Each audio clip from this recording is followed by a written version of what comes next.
Last class में हम लोग फोर्स के बारे में डिस्कस किए थे एंड इफेक्ट ऑफ फोर्स के बारे में डिस्कस किए थे।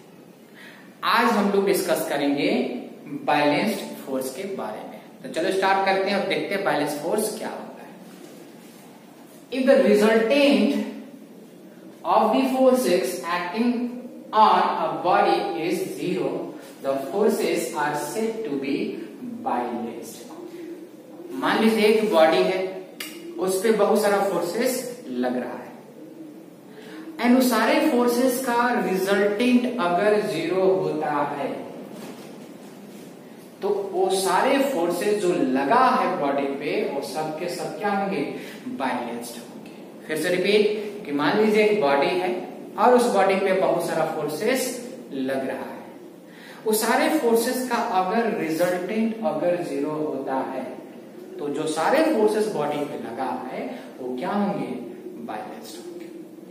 अब आपको यहाँ पे एक चीज नहीं समझ आ रहा है, रिजल्टेंट ऑफ द फोर्सेस। अगर ये आपको नहीं बढ़िया समझ में आया तो आपको बैलेंस फोर्स भी नहीं समझ में आया। बात समझ रहे हैं? तो अब हम लोग समझेंगे रिजल्टेंट ऑफ द फोर्सेस।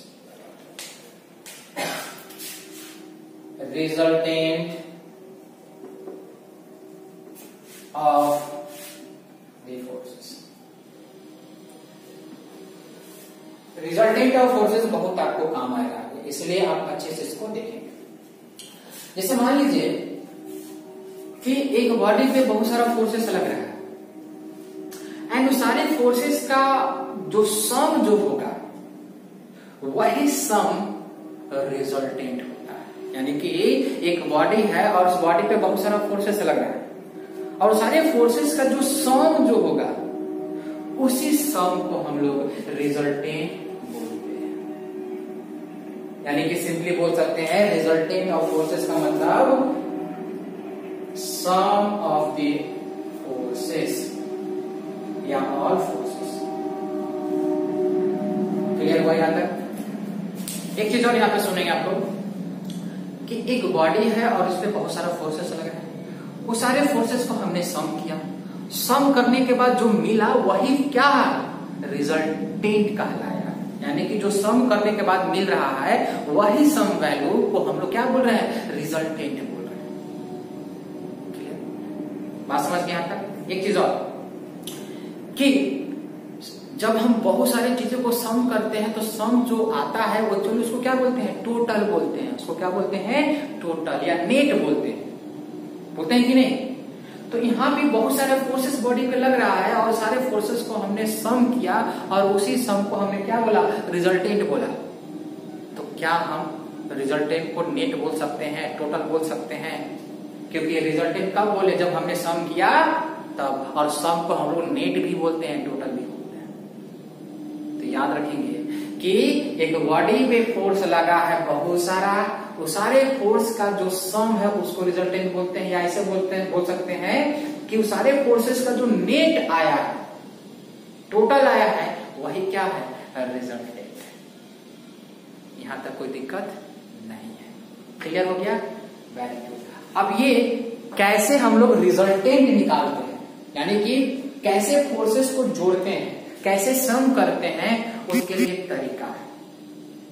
मान लीजिए हमारे पास दो फोर्स है, ये दो फोर्सेस को हम कैसे जोड़ेंगे, कैसे सम करेंगे, कैसे रिजल्टेंट निकालेंगे? सम यानी कि रिजल्टेंट। यहाँ पे सम करने के बाद जो वैल्यू आएगा उसको क्या बोलेंगे? रिजल्टेंट बोलेंगे। क्लियर? तो हम दो फोर्सेस का रिजल्टेंट कैसे निकालेंगे, कैसे सम निकालेंगे, कैसे नेट निकालेंगे, ये आपको मैं सिखाने जा रहा हूं। एंड बहुत काम आएगा, बहुत ज्यादा। जैसे मान लीजिए एक फोर्स इधर लग रहा है F1, एक फोर्स इधर लग रहा है F2 और ये दोनों का बीच का एंगल मान लीजिए थीटा। एक फोर्स F1 इधर लग रहा है, एक फोर्स F2 इधर लग रहा है, दोनों के बीच का एंगल थीटा। अब इन दोनों को क्या करना है? सम करना है, यानी कि टोटल निकालना, यानी कि नेट निकालना, यानी कि रिजल्टेंट निकालना। तो कैसे निकालेंगे? तो मान लीजिए इन दोनों फोर्स का जो रिजल्टेंट होगा, रिजल्टेंट फोर्स या रिजल्टेंट का सम वैल्यू होगा, वो मान लेते हैं R फॉर रिजल्टेंट। तो R इक्वल टू सिंपली देखिए कैसे निकालेंगे आप लोग भी ध्यान रखेंगे, फॉर्मूला ही समझिए आपके लिए। F1 का स्क्वायर प्लस F2 का square plus 2F1 F2 cos theta, ये आपका फॉर्मूला होगा। यानी कि अगर दो फोर्सेस है और दोनों के बीच का एंगल थीटा है, हम दोनों को सम करना है यानी कि रिजल्टेंट निकालना है, तो आप इस फॉर्मूले को यूज करेंगे, आसानी से निकल जाएगा। फॉर एग्जांपल आपको लेकर दिखाता हूं कैसे, ठीक है। जैसे कुछ केसेस ले लेते हैं उसके बाद। केस 1,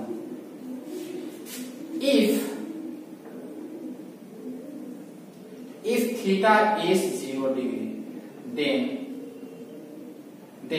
r equal to, ध्यान सुनना, यहां पे ये जो थीटा जो है इन दोनों फोर्सेस के बीच में हम कितना लेंगे, 0 डिग्री ले लेंगे। कितना लेंगे, 0 डिग्री। तो देखिए 0 डिग्री कैसे होगा,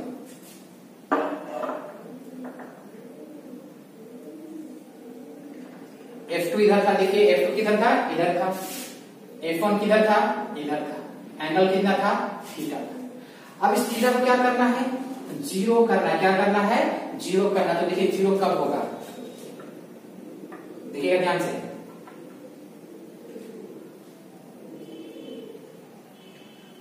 यानी कि जब ये वाला फोर्स जब इस पे आ जाएगा तो ये थीटा 0 हो जाएगा। देखिए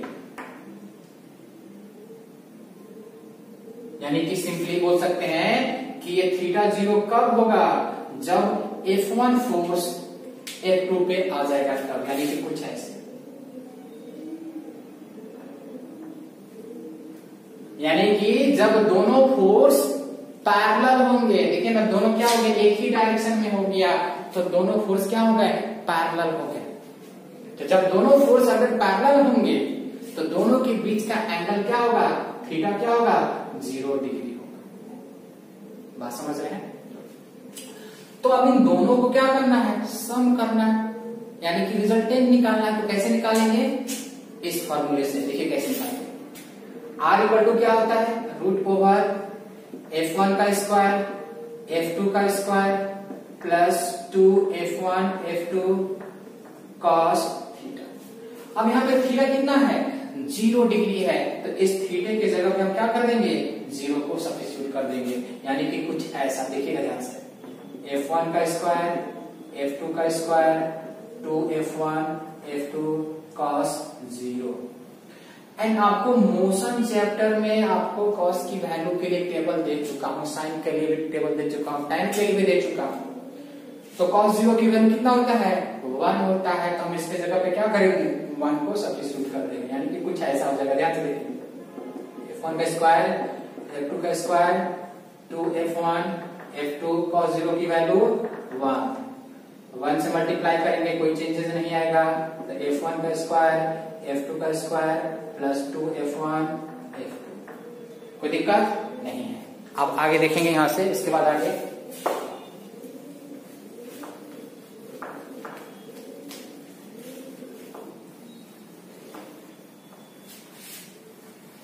बहुत ज्यादा इंपॉर्टेंट है, बहुत आपको यूज पड़ेगा।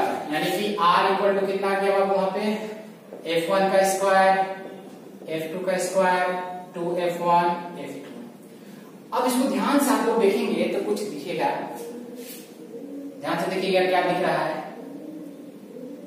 F1 प्लस F2 का स्क्वायर। कैसे सर, देखिए A प्लस B का स्क्वायर क्या होता है, A square B square plus 2AB। क्या इसी के जैसा ये दिख रहा है, देखिए तो A का स्क्वायर प्लस B का स्क्वायर प्लस 2AB। देखिए ना, मैच कीजिए। तो क्या हम ये वाला को क्या इस फॉर्म में रख सकते हैं, A का स्क्वायर प्लस B का स्क्वायर प्लस 2AB। तो A प्लस B का स्क्वायर। बात समझ गए यहां तक। अच्छा, अब यहां देखिए अंदर में स्क्वायर है, क्या ये रूट से जब बाहर निकलेगा तो खत्म हो जाएगा, कुछ ऐसा देखिए, यस या नो, या सिंपली बोल सकते हैं F1 प्लस F2। अगर यहाँ पे जिसको नहीं समझ में आया उसके लिए यहाँ पे देखिए कैसे, यहाँ पे देखिए क्या है, root over F1 plus F2 का स्क्वायर। रूट का मतलब होता है, रूट का मतलब होता है 1/2, यानी कि अगर मान लीजिए कोई ऐसे x है तो इसको हम ऐसे लिख सकते हैं 1/, आप लोग जानते हैं हमेशा, नहीं जानते तो नोट कर लीजिए दिमाग में। अगर मान लीजिए रूट में से मान लीजिए 2 है तो इसको हम ऐसे कर सकते हैं, यानी कि रूट स्क्वायर रूट जो होता है वो पावर फ्रैक्शन आता है 1/2 को। तो यहां भी देखिए क्या है, ये स्क्वायर रूट है, अब इसका पूरा का पावर क्या हो जाएगा 1/2।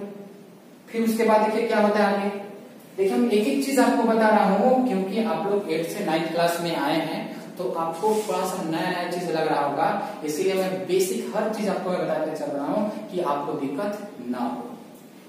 अब ये दोनों क्या होगा, पावर मल्टीप्लाई होगा। सिंपली मान लीजिए x है पावर a है और इसके पावर ऊपर b है, तो जब हम ब्रैकेट खोलते हैं तो कुछ हमारा ऐसे प्रोडक्ट हो जाता है दोनों का, यानी कि ऐसे हो जाता है। देखिए इसी फॉर्मेट में है, यहाँ पे पावर 2 है, यहाँ पे पावर 1/2, इन दोनों क्या हो जाएगा, मल्टीप्लाई हो जाएगा। क्या हो जाएगा, मल्टीप्लाई हो जाएगा। देखिए कैसे, f1 प्लस f2 पावर, ये दोनों क्या हो जाएगा, ये और ये मल्टीप्लाई हो जाएगा। मल्टीप्लाई होने के बाद क्या होगा, कट जाएगा तो बच जाएगा सिंपल। समझ में आया, ये मैथमेटिकल था और नहीं तो सीधा बोल सकते हैं कि रूट के अंदर 2 टर्म्स है तो एक टर्म से बाहर निकल जाएगा। देखिए बाहर निकल गया, क्लियर।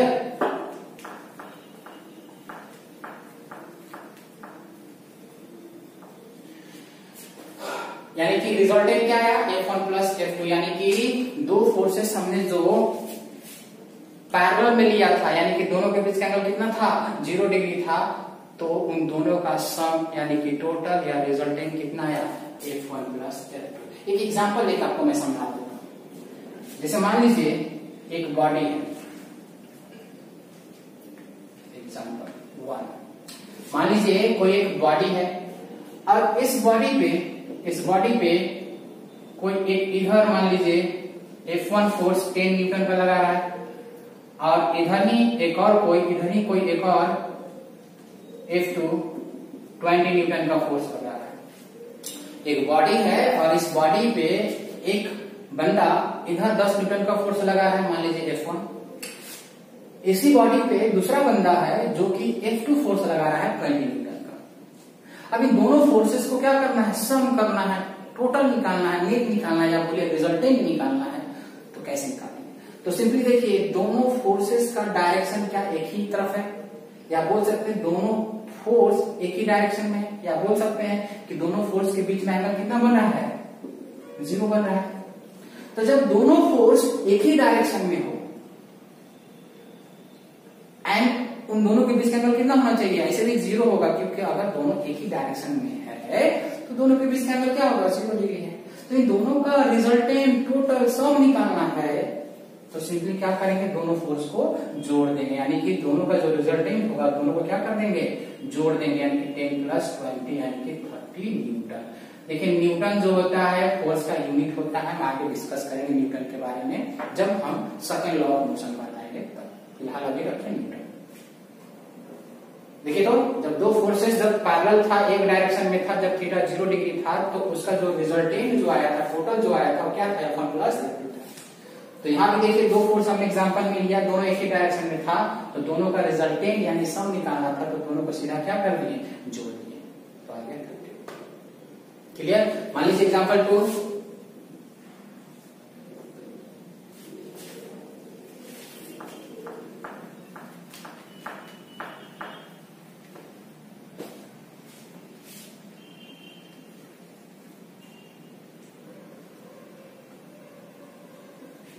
मान लीजिए इधर से मान लीजिए 20 न्यूटन कोई फोर्स लगा रहा है F1 और कोई इधर से कोई खींच रहा है इसको F2 20 न्यूटन से, या बोल सकते हैं 30 न्यूटन से।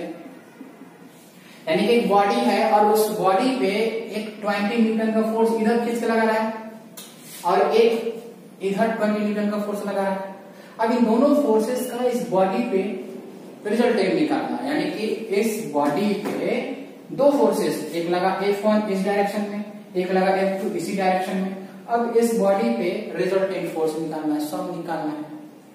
तो देखिए कैसे निकालेंगे, तो देखिए दोनों फोर्स का डायरेक्शन क्या एक ही तरफ है, दोनों फोर्स का डायरेक्शन क्या है, एक ही तरफ है। देखिए इधर ये भी है और ये भी इधर है। अब दोनों फोर्सेस का डायरेक्शन अगर एक ही तरफ है तो दोनों का अगर रिजल्टेंट निकालना है तो सिंपल क्या कर देंगे, जोड़ देंगे। सीधा सीधा क्या कर देंगे, जोड़ देंगे। जो वैल्यू आएगा वो क्या आएगा, रिजल्टेंट आएगा या दोनों का टोटल आएगा। तो यहां से एक चीज आपको सीखने को मिला कि अगर दो फोर्सेस एक ही डायरेक्शन में बॉडी पे लग रहा है, अगर उसका रिजल्टेंट निकालना है तो सीधा उसको आप सिंपली जोड़ दो, ऐड कर दो। एक ही डायरेक्शन में होना चाहिए, यानी कि दोनों फोर्सेस क्या होना चाहिए, पैरेलल होना चाहिए। बात समझ गए, ये ध्यान रखेंगे आप लोग, बहुत ज्यादा इंपॉर्टेंट है। क्लियर, देख लीजिए दोनों फोर्सेस का लगा एक ही डायरेक्शन में, इन दोनों फोर्सेस का इस बॉडी पे रिजल्टेंट फोर्स यानी कि टोटल फोर्स कितना आएगा, F1 plus F2 is resultant force. Clear होगा, क्लियर, केस 1 समझ में आ गया। चलिए केस 2 समझते हैं।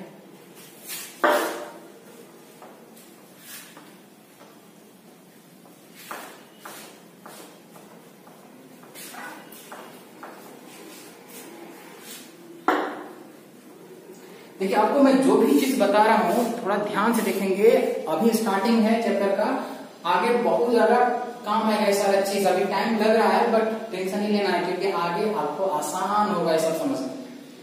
चलिए केस 2 समझते हैं। अगर मान लीजिए थीटा कितना है, 180 डिग्री है, बहुत ज्यादा इंपॉर्टेंट है, 180 डिग्री, यानी कि 180 डिग्री कब होगा, तो मान लीजिए F2 आपका इधर लग रहा था और F1 इधर हमने लिया था और थीटा ये था, यही था ना। आपको 180 डिग्री बनाना है तो देखिए 180 डिग्री कब बनेगा, थीटा को कितना करना है 180 डिग्री। तो देखिए क्या करेंगे, इसको ऐसे घुमाते जाएंगे, ऐसे घुमाते जाएंगे और जब यहाँ पे आ जाएगा तो क्या बन जाएगा 180 डिग्री। यानी कि सिंपली क्या करेंगे कि अगर F1 को इतना घुमा देंगे तो क्या बन जाएगा 180 डिग्री, यानी कि 180 डिग्री क्या बनेगा, यहाँ पे बनेगा, यानी कि थीटा यहाँ पे कितना हो जाएगा 180 डिग्री। कब होगा, जब ये F1 फोर्स आपका इधर आएगा तब। इट मींस F2 इधर होगा और F1 अगर इधर होगा तो दोनों के बीच का जो एंगल बनेगा वो कितना बनेगा 180, यानी कि एक फोर्स इधर लगना चाहिए, दूसरा फोर्स इधर लगना चाहिए, यानी कि अपोजिट डायरेक्शन में। ये देखिए इधर लग रहा है और ये इधर लग रहा है, अपोजिट डायरेक्शन में फोर्स लगेगा तब भी 180 डिग्री बनेगा दोनों के बीच का एंगल। या अपोजिट या बोल सकते हैं एंटी पैरेलल, पैरेलल नहीं है अपोजिट डायरेक्शन में, यानी कि एंटी पैरेलल, यानी कि जब दो फोर्सेस अपोजिट डायरेक्शन में हो, एंटी पैरेलल हो, तो दोनों के बीच का एंगल कितना बनेगा 180 डिग्री बनेगा। बात समझ रहे हैं ना। तो अब देखते हैं इस केस में, अब इस केस में देखते हैं कि इन दोनों का सम कितना आता है, ये दोनों का सम कितना आता है। तो भैया सम यानी कि रिजल्टेंट F1 का स्क्वायर F2 का square 2F1 F2 cos theta. अब यहाँ पे थीटा कितना है 180 डिग्री है, तो ये थीटा की जगह पे हम 180 डिग्री सब्स्टिट्यूट कर देंगे। तो R इक्वल टू हो जाएगा F1 का स्क्वायर F2 का square 2F1 F2 cos 180 cos 180। देखिए cos 180 के वैल्यू आपको नहीं बताया हो पहले, तो फिलहाल के लिए आप लोग माइंड सेव कर लें कि cos 180 का वैल्यू जो होता है वो -1 होता है। फिलहाल के लिए आप माइंड में सेव कर लें कि cos 180 की वैल्यू -1 होता है। जब हम लोग वर्क जब पढ़ेंगे तो उसमें हम इसको डिस्कस में बता देंगे, अभी उतना जरूरी नहीं है इसको कि ये -1 क्यों हुआ क्यों नहीं, क्योंकि अभी बताएंगे तो ज्यादा टाइम लग जाएगा। पता चला कि इसी बढ़ाते पढ़ाते आज क्लास खत्म हो गया, इसलिए इसको भी माइंड में सेव कर ले कि cos 180 की वैल्यू कितना होता है -1 होता है। अब cos 180 की जगह पर हम क्या कर देंगे -1 की वैल्यू रख देंगे, यानी कि R इक्वल टू हमारा हो जाएगा √ F1 का स्क्वायर F2 का स्क्वायर 2F1 F2 -1। ये -1 इस प्लस को क्या कर देगा माइनस कर देगा, क्योंकि ये प्रोडक्ट में है तो क्या कर देगा, माइनस कर देगा, कुछ ऐसा कर देगा। f1 का स्क्वायर f2 का स्क्वायर, इसको क्या कर देगा, माइनस, तो इसको क्या कर दे, -2f1 f2, यानी कि r इक्वल टू क्या रहा है यहाँ पे, f1 का स्क्वायर f2 का स्क्वायर 2f1 f2। अरे ये तो कुछ जाना पहचाना लग रहा है, ये तो कुछ जाना पहचाना लग रहा है, कैसा देखो, आप लोग जानते हैं a माइनस बी का whole square, a square plus B square minus 2ab, math कीजिए, क्या यही फॉर्मेट है यहाँ पे लिखे तो, a का स्क्वायर प्लस b का स्क्वायर माइनस 2ab, तो क्या हम इसको ऐसे लिख सकता हूं, f1 माइनस f2 का होल स्क्वायर, यस या नो, ऐसे लिख सकता हूं ना, ऑफकोर्स लिख सकता हूं। तो यहाँ पे जब ये हटेगा, यानी कि सिंपल अगर हम स्क्वायर को हटाते हैं तो ये पावर भी हट जाएगा, यानी कि एक बाहर निकले, इसके अंदर दो टर्म है तो एक टर्म बाहर निकल जाएगा, अभी लास्ट टाइम समझा चुके हैं।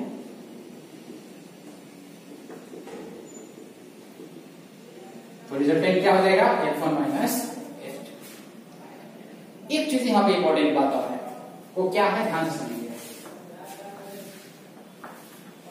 यहाँ पे रिजल्टेंट क्या आया, f1 माइनस f2। थोड़ा सा यहां से ध्यान से देखेंगे, यही पे ये वाला चीज को ध्यान से देखेंगे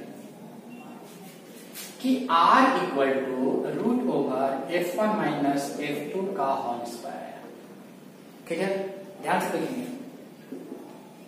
अगर मान लीजिए हम इसमें से अगर माइनस कॉमन निकालते हैं, क्या कॉमन निकालने आप लोग आता है ना, आता होगा शायद, अगर माइनस कॉमन निकालते हैं तो देखिए क्या होगा,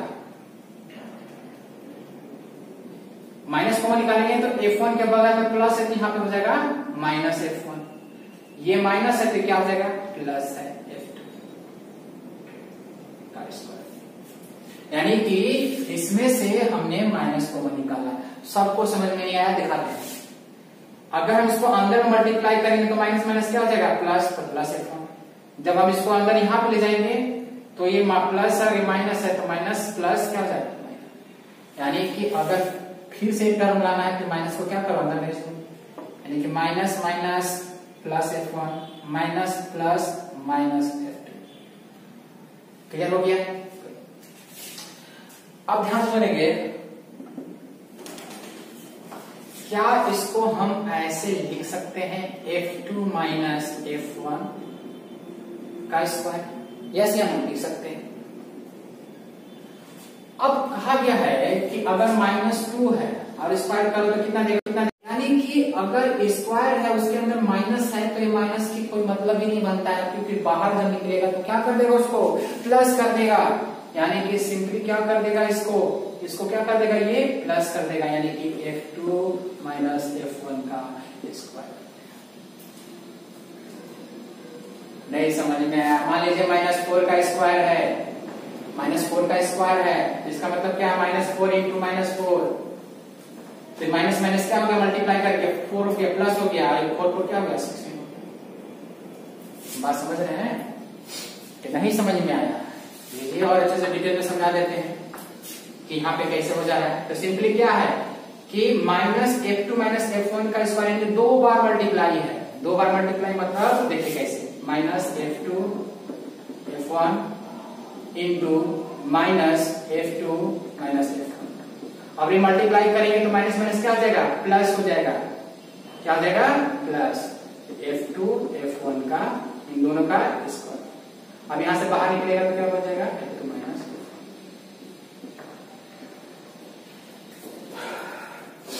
यानी कि r equal to f1 minus f2 का स्क्वायर, जब स्क्वायर को करेंगे तो f1 माइनस f2 की आएगा, और r equal to f2 minus f1 भी आएगा। क्लियर। इसको और डिटेल में समझाते हैं एग्जांपल लेके।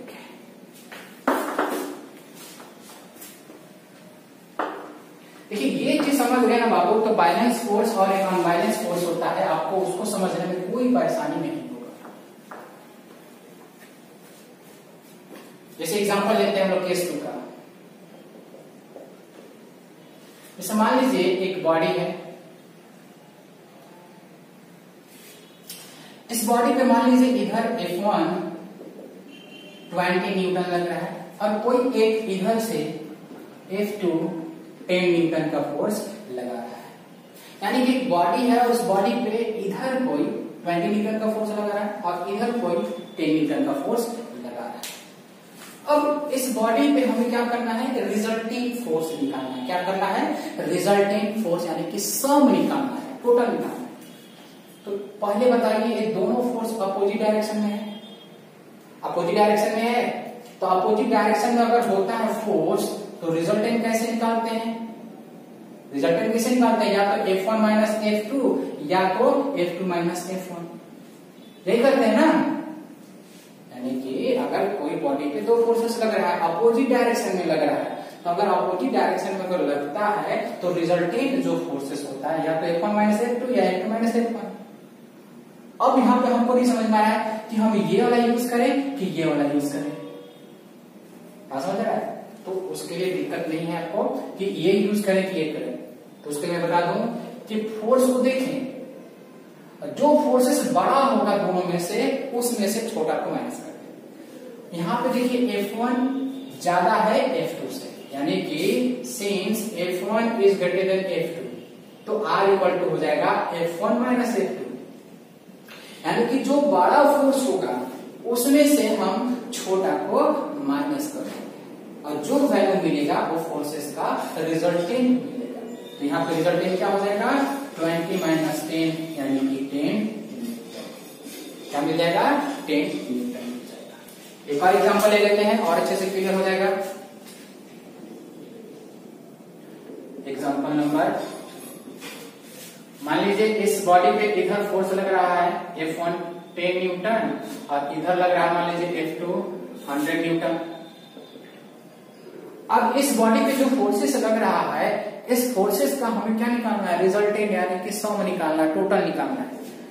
तो ये दोनों फोर्सेस क्या है, अपोजिट डायरेक्शन में, क्या है, अपोजिट डायरेक्शन में। और अपोजिट डायरेक्शन में होता है तो रिजल्टेंट कैसे निकालते हैं, या तो F1 माइनस F2 करेंगे या तो F2 माइनस F1 करेंगे। बट हम ये कब यूज करेंगे, ये कब यूज करेंगे, ऑलरेडी बता चुके हैं कि जो फोर्सेस बड़ा होगा उसमें से छोटा को माइनस करते हैं। आप बताइए F2 बड़ा है कि F1 बड़ा है, तो सर यहाँ पे F2 बड़ा है, तो हम क्या करेंगे, F2 में से F1 को माइनस कर देंगे, यानी कि ये वाला, यानी कि F2 माइनस F1, यानी कि 100 माइनस 10 यानी कि 90। क्लियर, अच्छे समझ में आया? तो मैं एक समराइज कर दे रहा हूं थोड़ा सा।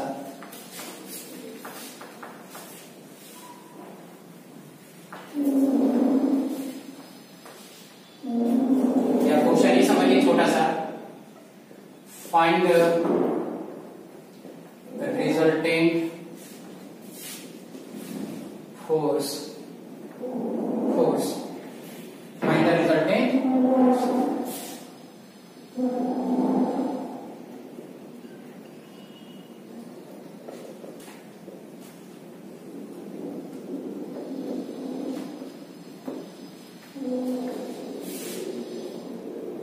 first, second,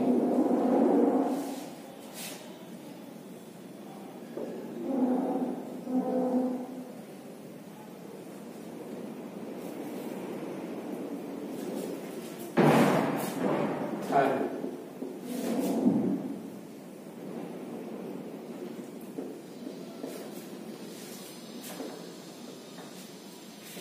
fourth,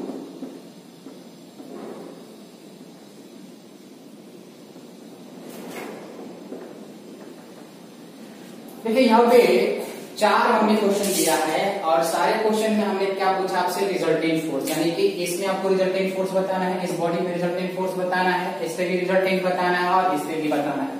तो देखिए कैसे बताएंगे, फटाफट देखते हैं। इस बॉडी पे दो फोर्सेस लगा, एक F1 20 न्यूटन जो इधर लगा है, इस पे F2 जो इधर लगा। अब इस बॉडी पे हमें रिजल्टेंट बताना है। ये दोनों फोर्स अपोजिट डायरेक्शन में है, ये इधर लगा और ये इधर तो अपोजिट जब लगता है तो रिजल्टेंट कैसे निकालते हैं कि जो बड़ा फोर्स होगा बड़ा में से क्या कर देंगे, छोटा को माइनस कर देंगे। तो बड़ा कौन सा है, F2 क्या है, बड़ा है, F1 छोटा है। तो क्या करेंगे, F2 माइनस F1 यानी कि 50 माइनस 20 यानी कि 30 न्यूटन, यानी कि इस पे रिजल्टेंट फोर्स कितना आया, 30 न्यूटन। सिमिलरली इस पे देखते हैं, इस बॉडी पे हमें रिजल्टेंट निकालना है। तो एक फोर्स जो 100 न्यूटन है ये इधर लग रहा है, ये 50 न्यूटन जो है इधर लग रहा है। तो एक फोर्स इधर, एक फोर्स इधर, क्या दोनों फोर्स अपोजिट डायरेक्शन में है, ऑफ कोर्स दोनों अपोजिट में है। ये इधर लग रहा है और ये इधर लग रहा है। बात समझ गए। तो मान लीजिए इसको F1 और इसको मान लीजिए, तो F1 और F2 दोनों अपोजिट डायरेक्शन में, और अपोजिट डायरेक्शन में जो रिजल्टेंट निकालते हैं वो क्या करते हैं, माइनस करते हैं किसमें, बड़ा में से छोटा को। तो बड़ा कौन सा है, F1 माइनस F2 यानी कि 100 माइनस 50, यानी कि यहाँ पे 50 न्यूटन आपका आया रिजल्टेंट। तो रिजल्टेंट फोर्स में कभी F2 माइनस F1 कर रहे हैं, F1 माइनस F2 कर रहे हैं, कभी सिंपली क्या कर रहे हैं, जो बड़ा है उसमें से छोटा को माइनस कर रहे हैं। यहाँ पे F1 क्या था, छोटा था, इसलिए हमने F1 को माइनस किया। यहाँ पे क्या है, F1 बड़ा है, इसलिए F1 में से माइनस किया। तो अगर दो फोर्सेस अपोजिट डायरेक्शन में है तो रिजल्टेंट निकालना है, तो पहले डिसाइड करिए कौन बड़ा है, जो बड़ा होगा उसमें से छोटा वाला को माइनस कर दीजिएगा, जो वैल्यू आएगा आपको रिजल्टेंट मिल जाएगा। यहाँ पे देखिए ये फोर्स मान लीजिए F1 है और ये वाला फोर्स F2। दोनों फोर्स एक ही डायरेक्शन में है, और जब दोनों फोर्स एक ही डायरेक्शन में तो कोई कंफ्यूजन नहीं, दोनों को सीधा जोड़ दीजिए, यानी कि 50 प्लस 100 150 मीटर।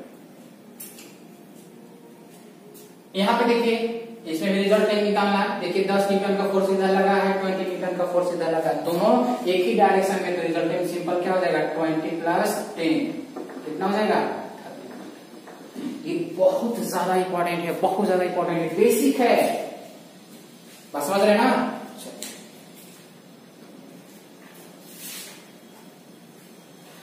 एक और केस है, थर्ड केस है, उसको भी डिस्कस कर लेते हैं। अनबैलेंस फोर्स में काम आएगा उसको, जितना चीज बताए हैं आपको काम आएगा, जितना भी चीज बताए यहाँ पे सारा चीज आगे हम यूज करेंगे। केस नंबर, जैसे मान लीजिए एक फोर्स F2 है और एक फोर्स F1 है, और दोनों के बीच का एंगल कितना बन रहा है, इसका 90 डिग्री बन रहा है, यानी कि if theta is 90 degree. 0 degree कर लिए, 180 डिग्री कर लिए, 90 डिग्री, उसके बाद कोई डिग्री करेंगे। दो फोर्सेस के बीच में एंगल कितना है इसका, 90 डिग्री है। अब इन दोनों फोर्सेस का सम यानी टोटल यानी कि रिजल्टेंट निकालना है। तो रिजल्टेंट क्या होगा, तो R इक्वल टू सिंपल सा फॉर्मूला वही रहेगा, F1 का स्क्वायर F2 का square 2F1 F2 cos theta. अब यहाँ पे थीटा कितना रखेंगे, 90 डिग्री रखेंगे, थीटा की जगह क्या रखेंगे 90। तो R इक्वल टू क्या हो जाएगा, F1 का स्क्वायर F2 का square 2F1 F2 cos 90 cos 90। और आपको पता है cos 90 की वैल्यू क्या होता है, 0 होता है। cos 90 की वैल्यू क्या होता है, बगल में लिख दे रहा हूं, ऑलरेडी मैं बता चुका इसको। cos 90 की वैल्यू क्या होता है, 0 होता है। तो क्या मैं इसके जगह 0 रखूंगा तो ये वाला पूरा टर्म क्या हो जाएगा, 0 हो जाएगा, क्योंकि यहाँ प्रोडक्ट में है। तो सिंपली R इक्वल टू लिख सकता हूं F1 का स्क्वायर F2 का स्क्वायर, ये वाला टर्म क्या हो जाएगा, टोटल 0 हो जाएगा, यानी कि R इक्वल टू क्या हो गया, F1 का स्क्वायर प्लस F2 का स्क्वायर। 0 है तो 0 को हटा दीजिए, बात समझ में आया। यानी कि अगर दो फोर्सेस के बीच का एंगल 90 डिग्री है तो उन दोनों फोर्सेस का रिजल्टेंट कैसे निकालेंगे, दोनों फोर्सेस का स्क्वायर करके सम करके रूट कर देंगे, यानी कि F1 का स्क्वायर प्लस F2 का स्क्वायर। एक एग्जांपल ले लेते हैं सर, एक एग्जांपल ले लेते हैं। मान लीजिए अभी हम डायरेक्शन वगैरह की बात नहीं कर रहे, रिजल्टेंट क्या डायरेक्शन के बारे में बात नहीं कर रहे हैं, जब हम अनबैलेंस बताएंगे उसी में बता देंगे, ठीक है। अभी डायरेक्शन की बात नहीं कर रहे। जैसे मान लीजिए एक बॉडी है, इस बॉडी पे इधर एक फोर्स F1 लगा, मान लीजिए 5 न्यूटन का, या बोल सकते हैं 3 न्यूटन का, और एक फोर्स ऊपर की तरफ लगा कितना 4 न्यूटन का। यानी कि एक बॉडी है और एक बॉडी पे एक फोर्स इधर लग रहा है 3 न्यूटन का और एक फोर्स इधर लग रहा है 4 न्यूटन का। अब ध्यान से देखिएगा कि इस बॉडी पे ना तो फोर्स पैरेलल में लगा एक डायरेक्शन में और ना ही तो अपोजिट डायरेक्शन में लगा। इसमें क्या लग गया, एक फोर्स ऊपर और एक फोर्स इधर लग गया। अब इन दोनों के फोर्स के बीच में अगर एंगल देखना है तो कुछ आप ऐसे खींच लीजिए और यहाँ पे देखिए एंगल कितना बन गया, यानी कि इन दोनों फोर्स के बीच में कितना बन रहा है एंगल, F2 कितना है 4 न्यूटन और ये कितना है 3 न्यूटन। तो इन दोनों का जो रिजल्टेंट होगा वो रिजल्टेंट क्या होगा बाबू, तो दोनों के बीच में एंगल बन रहा है 90 डिग्री, तो 90 डिग्री जब बनता है तो रिजल्टेंट क्या करते हैं, दोनों का स्क्वायर करते हैं, कुछ ऐसे F1 का स्क्वायर F2 का स्क्वायर। F1 कितना दिया है 3 दिया तो 3 का स्क्वायर, F2 कितना दिया है 4 दिया तो 4 का स्क्वायर, यानी कि 9 + 16 25 इट मींस 5 न्यूटन। यानी कि इन दोनों फोर्सेस का रिजल्टेंट कितना आया 5 न्यूटन। बात समझ गए कि रिजल्टेंट कैसे निकालते हैं। तो 3 के सामने बताया 0 180, 0 मतलब एक ही डायरेक्शन पैरेलल, 180 मतलब अपोजिट डायरेक्शन, और थर्ड था हमारा 90 डिग्री। 90 डिग्री में कैसे रिजल्टेंट निकालते हैं हमने बता दिया। क्लियर हो गया। अब आते हैं हम लोग बैलेंस फोर्स। तो रिजल्टेंट एक छोटा सा वर्ड जो यूज किया गया था बैलेंस फोर्स की डेफिनेशन में, उसका मतलब देखिए कितना चौड़ा बड़ा सारा चीज निकल के आया है, बस मुझे बहुत बड़ा निकल के आया। क्लियर ना। अब आते हैं तो उसमें क्या लिखा हुआ था कि बहुत सारा फोर्सेस लगा हुआ है एक बॉडी पे, और सारे फोर्सेस का रिजल्टेंट फोर्स अगर 0 होता है तो सारे फोर्सेस क्या होंगे, बैलेंस्ड होंगे। अब उसको समझते हैं, back to the balance force. अब एग्जांपल लेते हैं बैलेंस फोर्स का, बैलेंस फोर्स का एग्जांपल लेते हैं। जैसे मान लीजिए एक बॉडी है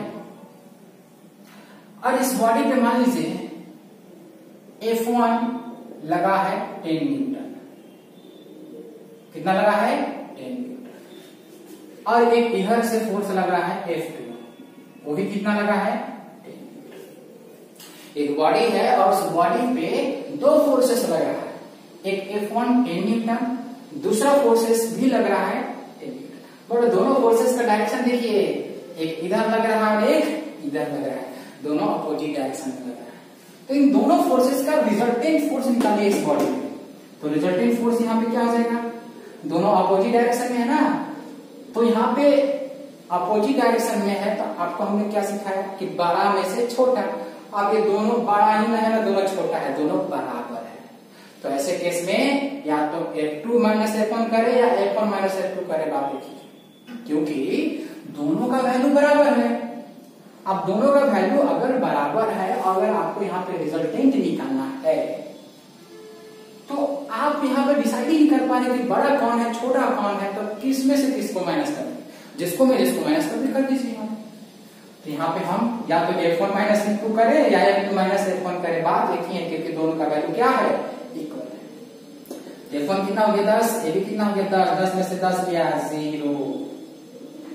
तो इस बॉडी पे रिजल्टेंट कितना आया 0। तो डेफिनेशन सुनिए क्या लिखा हुआ था कि अगर बॉडी पे फोर्सेस लग रहा है और सारे फोर्सेस का अगर रिजल्टेंट क्या होता है 0 होता है, तो उस बॉडी पे जो फोर्सेस लगा है वो फोर्सेस क्या होंगे, बैलेंस्ड फोर्स होंगे। तो यहाँ पे देखिए इस बॉडी पे 2 फोर्सेस लगा था F1 F2, और ये दोनों फोर्सेस का रिजल्टेंट क्या आया 0। तो ये F1 और F2 क्या होंगे, बैलेंस्ड होंगे। या F1 एंड F2 क्या होंगे, are balanced force, are balanced. समझ में आया। तो डेफिनेशन लिखे तो समझ में आ गया। क्यों हमने रिजल्टेंट समझाया आपको, इसीलिए समझाया कि रिजल्टेंट आप निकाल के चेक कर सकते हैं। अगर रिजल्टेंट 0 आ रहा है तो सारे फोर्सेस बैलेंस्ड है। क्लियर। एक और एग्जांपल लेते हैं हम लोग।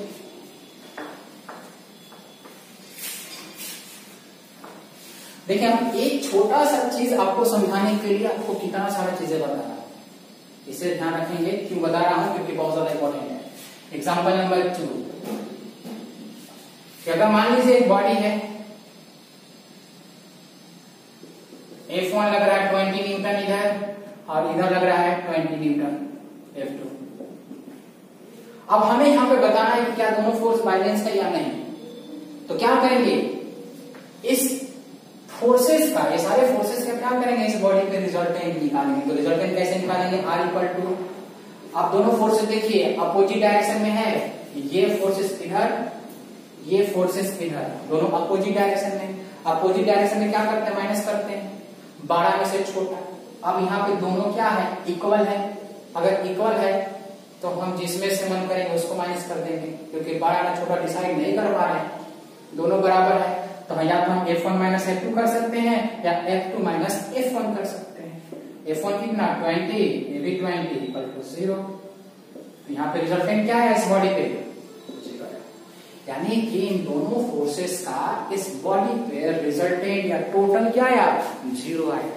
तो डेफिनेशन क्या था कि अगर बॉडी पे फोर्सेस लग रहा है और सारे फोर्सेस का अगर रिजल्टेंट अगर क्या होता है, 0 होता है, तो उस बॉडी पे जो फोर्सेस लगा है वो फोर्सेस क्या होंगे, बैलेंस होंगे। देयरफॉर F1 एंड F2 क्या होंगे, यहाँ पे अनबैलेंस्ड फोर्स।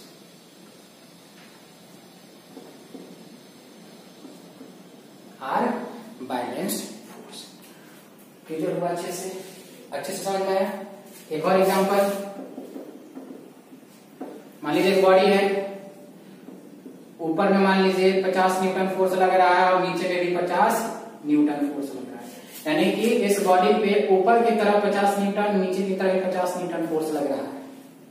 तो दोनों अपोजिट डायरेक्शन में है और दोनों अपोजिट डायरेक्शन में होगा तो रिजल्टेंट क्या होगा, ये मान लीजिए F1 और इसको मान लीजिए F2, तो दोनों इक्वल है। तो F1 माइनस F2 करें या F2 माइनस F1, तो क्या हो जाएगा 50 माइनस 50 यानी कि 0। यानी कि इस बॉडी पे भी रिजल्टेंट क्या आया, 0 आया। अगर इस बॉडी पे भी अगर रिजल्टेंट फोर्स 0 आ रहा है तो ये F1 एंड F2 क्या होंगे, बैलेंस्ड होंगे। ठीक है, तो 100 बात का एक बात, कोई बॉडी पे फोर्स लग रहा है, लगने दो। अगर वो सारे फोर्सेस का रिजल्टेंट अगर 0 आता है उस बॉडी पे तो सारे फोर्सेस क्या होंगे, बैलेंस्ड होंगे। क्लियर हो गया अच्छे से, पक्का।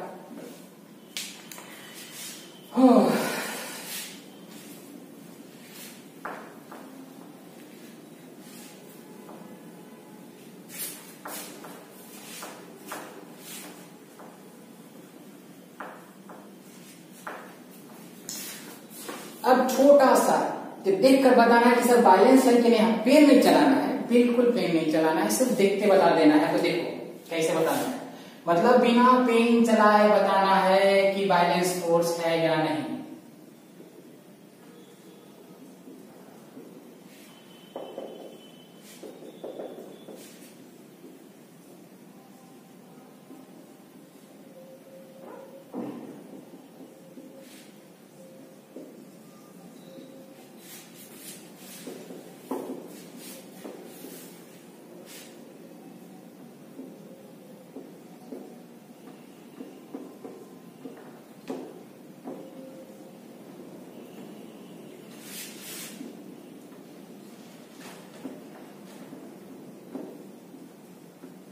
अब यहाँ पे 4 हमने डायग्राम बनाया, चारों डायग्राम में हमें चेक करना है कि बैलेंस फोर्स है कि नहीं। जैसे मान लीजिए पहला में बताना है कि ये फोर्सेस जो लगा है क्या बैलेंस फोर्स है या नहीं।